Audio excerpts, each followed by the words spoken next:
जय श्री रामकृष्णा, जय माँ शारदा। आज की ये वीडियो बहुत ही स्पेशल है। आज इस वीडियो में हम डिस्कस करेंगे एक बहुत ही इंटरेस्टिंग टॉपिक पर, जिसमें जो रुचि है वो एक गृहस्थ को भी है, एक स्टूडेंट को भी है, एक बिजनेसमैन को भी है, एक प्रोफेशनल को भी है, एक उपासक को भी है, एक साधक को भी है। आज हम डिस्कस करेंगे एक ऐसे उपाय के बारे में जिसे फॉलो कर कर आप अपने साधना के द्वारा सिद्धियां प्राप्त कर सकते हैं। आप सबसे पहले इस चीज को समझिए। आज हम जो डिस्कस करेंगे उस साधना को फॉलो करके आप न केवल अपने ईश्वर की कृपा प्राप्त कर सकते हैं, आप ना सिर्फ केवल अपने ईश्वर की अनुभूतियां प्राप्त कर सकते हैं, इसके साथ साथ आप अपने सारे ही जो भी मेटेरियलिस्टिक गोल्स हैं उनको पूरा कर सकते हैं। आपको जीवन में जो भी सारे काम असंभव लगते हैं उनको आप संभव कर सकते हैं। यदि आप किसी गंभीर बीमारी से, किसी रोग से सफर कर रहे हैं, आप उसको भी पूरी तरह खत्म कर सकते हैं। एक और चीज, बहुत सारे गृहस्थों को लगता है कि हम जो है हम थोड़े से कहीं ना कहीं हम थोड़े छोटे श्रेणी में आते हैं जब हम साधना की बात करते हैं, जब हम उपासना की बात करते हैं, क्योंकि हम उतना समय नहीं दे पाते या फिर हमारे पास सांसारिक बहुत सारे रोल्स हैं, रिस्पॉन्सिबिलिटीज हैं, तो शायद हम उच्च श्रेणी के साधक कभी नहीं बन सकते। ये बिल्कुल गलत है। आप इस चीज को समझिए कि जो भी हमारे ऋषि थे वो सारे के सारे ही मोस्टली सारे गृहस्थ ही थे, और उनकी पूजा पहले भी होती थी, उनकी पूजा आज भी होती है। मैंने खुद पर्सनली बहुत सारे ऐसे गृहस्थ जो आप कह सकते हैं उपासकों को देखा है, साधकों को देखा है, जिनके पास बड़े बड़े वैरागी, बड़े बड़े जो अब सन्यासी, जिनके दर्शन पाने के लिए बेचैन रहते हैं।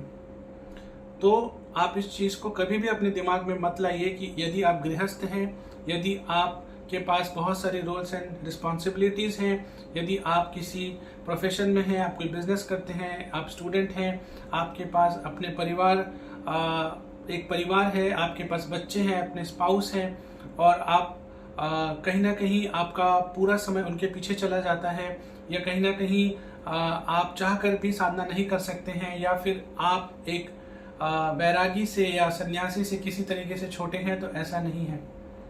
बस अगर आप कुछ अपने डेली लाइफ में कुछ, अगर आप एक कह सकते हैं जिसे कि आप कुछ एक डिसिप्लिन लेके आ जाएं, कुछ एक चीज़ों के बारे में अगर आप थोड़ा सा संयम बरतें, तो आप भी एक ऋषि ही हैं। जी हाँ। तो आइए इस वीडियो को आप ध्यान पूर्वक सुनिए। मैं आपको बताता हूँ कौन सा वो उपाय है। आज हम चर्चा करेंगे ब्रह्म मुहूर्त के बारे में। ब्रह्म मुहूर्त, ये शब्द आपने पहले भी जरूर सुना होगा। क्या है ब्रह्म मुहूर्त, क्यों इसकी इतनी इंपॉर्टेंस है, क्यों स्पिरिचुअल रास्ते पर ब्रह्म मुहूर्त को लेकर इतनी ज़्यादा उत्सुकता दिखाई जाती है, क्यों उसको इतना स्पेशल माना जाता है। जैसे एक हर चीज का एक स्टार्टिंग पॉइंट होता है, वैसे ही जब दिन शुरू होता है, कहीं ना कहीं जब दिन आरंभ होता है, तो उसका जो एकदम स्टार्टिंग पॉइंट है वो ब्रह्म मुहूर्त है। आप इसे इस तरीके से समझिए। ब्रह्म मुहूर्त में तो वैसे बहुत सारे टाइम जोन्स होते हैं, लेकिन 3 से 4:30 का जो टाइम है वो सबसे बेस्ट माना गया है। अगर आपके लिए इस टाइम पे उठना पॉसिबल नहीं है, तो आप एक चीज तो जरूर इंश्योर करिए कि कम से कम 4 बजे तक तो आप उठ ही जाइए। 3 कुछ लोगों को बहुत एक्सट्रीम हो सकता है, बहुत मुश्किल हो सकता है, पर 4 बजे तक आप जरूर उठिए। अगर आप एक सच्चे साधक हैं, अगर आप सच्चे तरीके से उपासना को अपनी लाइफ में उतारना चाहते हैं, अगर आप चाहते हैं कि आपके जो भी डिजायर्स हैं, जो भी आपके विशेस हैं, आप उसको मैनिफेस्ट करें, फुलफिल करें, अगर आपको असंभव गोलों को संभव बनाना है, आप किसी बहुत बड़ी प्रॉब्लम में हैं, उससे आपको बाहर आना है, या फिर अगर आप ईश्वर की कृपा पाना चाहते हैं, आप भजन, सत्संग, कीर्तन, नाम जप, मंत्र जाप कर रहे हैं, आपको बहुत अच्छे रिजल्ट्स अभी तक नहीं मिले हैं, या कहीं ना कहीं इतना एफर्ट करने के बाद भी आपको लगता है कि आपकी साधना उतनी पेस नहीं पकड़ रही है, या आप कह सकते हैं कि उतने अच्छे रिजल्ट्स नहीं मिल रहे हैं, तो आप एक चीज चेंज करिए, वो है ब्रह्म मुहूर्त। मैं आपको इसको एक एग्जांपल से समझाता हूँ। जैसे एक छोटा बच्चा होता है, एक शिशु होता है, उस शिशु को सभी प्यार करते हैं, उसके साथ सभी खेलते हैं। उस शिशु में बहुत ज़्यादा एनर्जी होती है, एक कहीं ना कहीं एक पॉजिटिव एनर्जी होती है। इसी के साथ साथ अगर आप शिशु को ऑब्जर्व करेंगे तो वो चीज़ों को बहुत जल्दी सीखते हैं, बहुत जल्दी कैच करते हैं। उनकी ग्रास्पिंग पावर बहुत तेज़ होती है, उनका मस्तिष्क बहुत तेज़ होता है। हम बड़ों को ऐसा लगता है कि हम स्मार्ट हैं, हम बहुत ज़्यादा केपेबल हैं, पर ऐसा नहीं है। एक बच्चा जितनी जल्दी चीज़ों को ग्रास्प करता है, सीखता है और जितना फ्लेक्सिबल होता है, शायद हम बड़े नहीं होते हैं। और फिर यही शिशु जब कहीं ना कहीं किशोर अवस्था में जाता है, युवा अवस्था में जाता है, प्रौढ़ अवस्था में जाता है, उसके बाद वृद्ध अवस्था में जब जाता है, तो कहीं ना कहीं उसकी ये जो क्वालिटीज़ हैं ये कम होने लगती हैं, या ये जो पावर्स हैं उसकी छिनने लगती हैं उसके साथ। हम तो हमारे कल्चर में ये भी कहते हैं कि अगर कोई नन्हा बालक है तो हम यहाँ तक कहते हैं कि ये नारायण का स्वरूप है। अगर कोई नन्ही गुड़िया है, बेटी है, तो हम उसे माँ लक्ष्मी का स्वरूप भी कहते हैं। तो हम एक शिशु को ईश्वर का स्वरूप भी मानते हैं अपने संस्कृति में, अपने कल्चर में। सनातन में तो हम इस लाड प्यार से, इस रिस्पेक्ट से शिशु को देखते हैं। तो यहाँ पे समझने वाली बात है, जो स्टार्टिंग फेज है, जो शिशु है मानव जीवन में, उसी प्रकार से जो दिन का शिशु है वो है ब्रह्म मुहूर्त। ब्रह्म मुहूर्त में ऐसी दैविक शक्तियां विचरण करती है हमारे वायुमंडल में, क्योंकि उस टाइम पे इतना शोर नहीं होता, इतना हल्ला नहीं होता। आधे से ज़्यादा मतलब मैक्सिमम नॉर्मल इंसान सो रहे होते हैं, तमोगुण से जुड़े वो एक्टिविटीज़ में इन्वॉल्व हो रहे होते हैं। उस टाइम पर आप उठकर अगर साधना करते हैं, जप करते हैं, संकीर्तन करते हैं, भजन करते हैं, नाम जप करते हैं, गुरु मंत्र की प्रैक्टिस करते हैं, न सिर्फ आपको स्पिरिचुअल रियलाइजेशन बहुत फास्ट होता है, आपको अनुभूतियाँ होती हैं, आप न सिर्फ अपने इष्ट से जुड़ते हैं, इसके साथ साथ सांसारिक जगत में से जुड़े जो भी आपके लक्ष्य हैं, या वो सारी चीज़ें जो अनिवार्य हैं आपके लिए, ताकि आप खुद को आप अच्छे तरीके से अपने जीवन को व्यतीत कर सकें, जी सकें, और साधना में कोई भी अगर कहीं ना कहीं कोई प्रॉब्लम आने वाली है, कोई अगर ऐसी अड़चन आने वाली है, वो सारी चीज़ें भी हट जाती हैं। आप बहुत जल्दी स्पिरिचुअल और मटेरियल वर्ल्ड में प्रोग्रेस करते हैं अगर आप ब्रह्म मुहूर्त में साधना करते हैं। जैसे एक शिशु होता है, उसके अंदर एक मैग्नेटिक पावर होती है, लोग उसे बहुत पसंद करते हैं, लोग जुड़ते हैं, हर कोई उसके साथ खेलना चाहता है। पर वही शिशु जब बड़ा हो जाता है तो शायद लोग उससे भी जुड़ना चाहते हैं, पर उस तरीके से नहीं।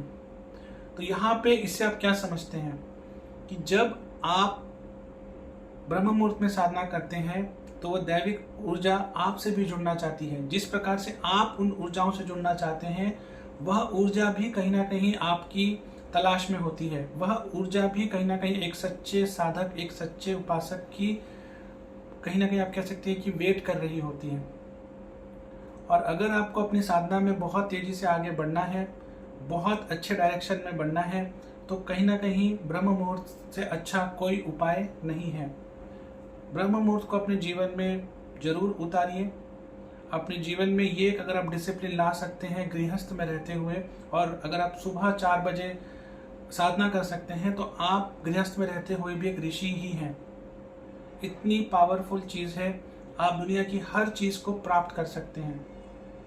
जो आपको असंभव लगती है, जो आपको लगता है कि ये हो नहीं सकता, अगर आपको कोई हेल्थ की कंडीशन है, आपको कोई फाइनेंस की कंडीशन है, अगर आपको जॉब में, बिजनेस में, लाइफ में या किसी और एरिया में आपको चैलेंजेस आ रहे हैं, थोड़े टाइम के लिए ठीक होता है, फिर चैलेंजेस घूम के आ जाते हैं, वही चीज़ें रिपीटेशन में चल रही हैं, आप उससे बाहर आना चाहते हैं, आप कुछ टाइम के लिए ब्रह्म मुहूर्त में साधना करके देखिए।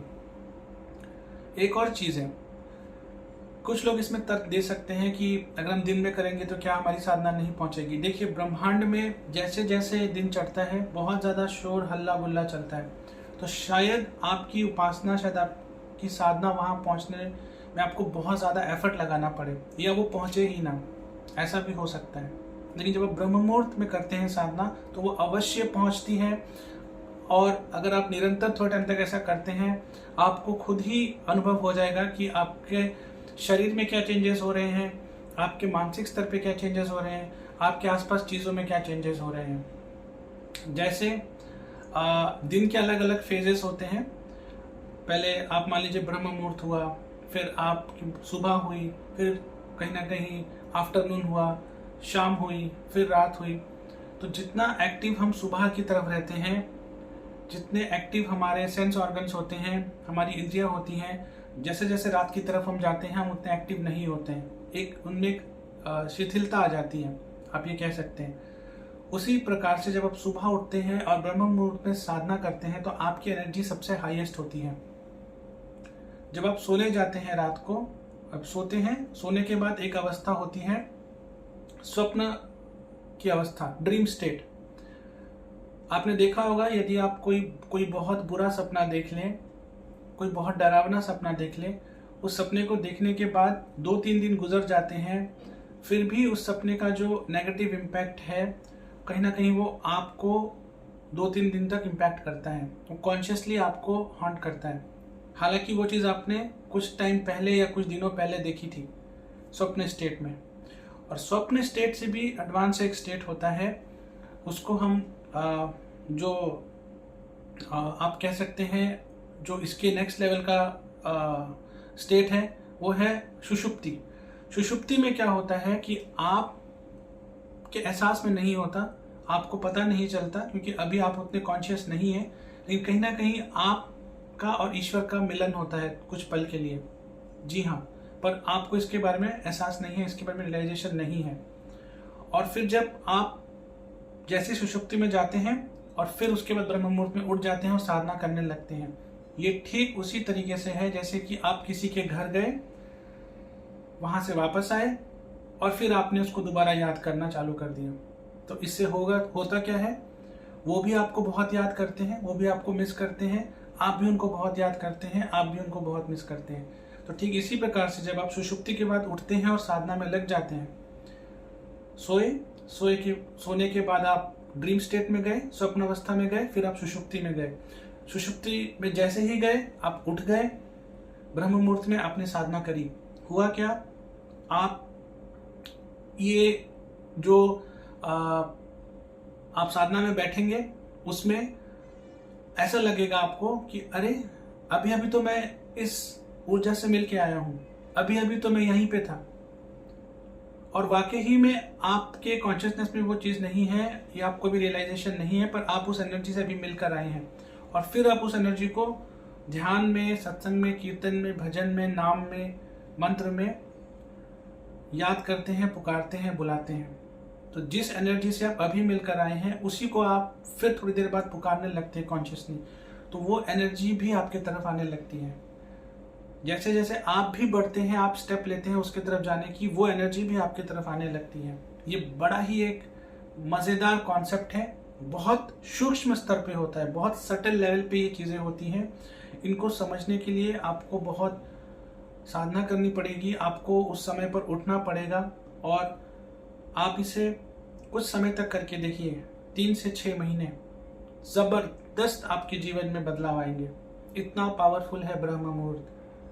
बड़े बड़े ऋषि, सन्यासी, महात्मा, त्यागी, तपस्वी, साधक, उपासक ऐसे ही नहीं बोलते हैं ब्रह्म मुहूर्त के महत्व के बारे में। इस टाइम पे दैविक शक्तियाँ विचरण करती हैं हमारे वायुमंडल में, और ये सिर्फ एक मतलब कहने की बात नहीं है।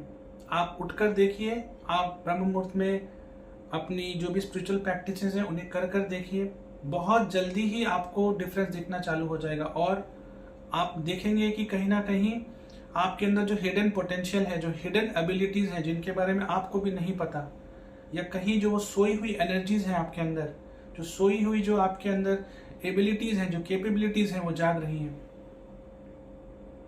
क्योंकि आप अभी अभी सुषुप्ति में बात करके आए हैं वहां पे, और फिर आप जैसे ही उठते हैं ब्रह्म मुहूर्त के टाइम पे और आप फिर अपनी साधना में लग जाते हैं, उसी एनर्जी से जिससे आप मिल के आए हैं उसी से आप बात कर रहे हैं, उसी को पुकार रहे हैं। तो वो एनर्जी बहुत जल्दी आपकी तरफ आती है, आपकी साधना बहुत जल्दी फलीभूत होती है, मैनिफेस्ट बहुत जल्दी कर जाती है, और इसके रिजल्ट्स बहुत ही आप कह सकते हैं कि स्थायी होते हैं, परमानेंट होते हैं, और बहुत ही पैल्पेबल होते हैं। आप उनको फील कर सकते हैं, आप अनुभूति कर सकते हैं उस चीज़ को। और जो चीज़ को आपने अनुभव किया है, जो चीज़ को आपने एक्सपीरियंस किया है, वो लर्निंग जो आपकी होती है वो किसी किताब से, किसी के कहे हुए बातों से कहीं गुना ज़्यादा इम्पैक्टफुल होती है, कहीं गुना ज़्यादा आप पर गहरा प्रभाव छोड़ती है। तो आप ब्रह्म मुहूर्त, जी हाँ, अगर आपको सिद्धियां प्राप्त करनी है, अगर आपको दुनिया में जीतना है, अगर आपको दुनिया में कुछ एक्स्ट्राऑर्डिनरी करना है, तो सुबह का जो ये टाइम है 3 से 4:30 ब्रह्म मुहूर्त, आपको एक उच्च कोटि का साधक बनना है, उच्च कोटि का उपासक बनना है, आपको बहुत अच्छा बिजनेसमैन बनना है, बहुत अच्छा प्रोफेशनल बनना है, बहुत अच्छा आपको लाइफ में जो भी आपकी फील्ड है उसमें पिनाकल पे जाना है, एकदम टॉप लेवल पे जाना है। आप ब्रह्म मुहूर्त की एनर्जी को यूज कर देखिए, आपके लाइफ में मिरेकल्स हो जाएंगे, आपके लाइफ में चमत्कार हो जाएंगे। इतना पावरफुल है ये ब्रह्म मुहूर्त। उम्मीद है आपको आज की ये वीडियो अच्छी लगी। इसी तरह की ज्ञान, हस्त मुद्रा, योग, भारतीय संस्कृति और सनातन से जुड़ी वीडियोस को देखने के लिए आप हमारे चैनल को सब्सक्राइब कर लीजिए और नीचे बेल आइकन को प्रेस कर लीजिए। हर हर महादेव, जय हिंद, जय भारत।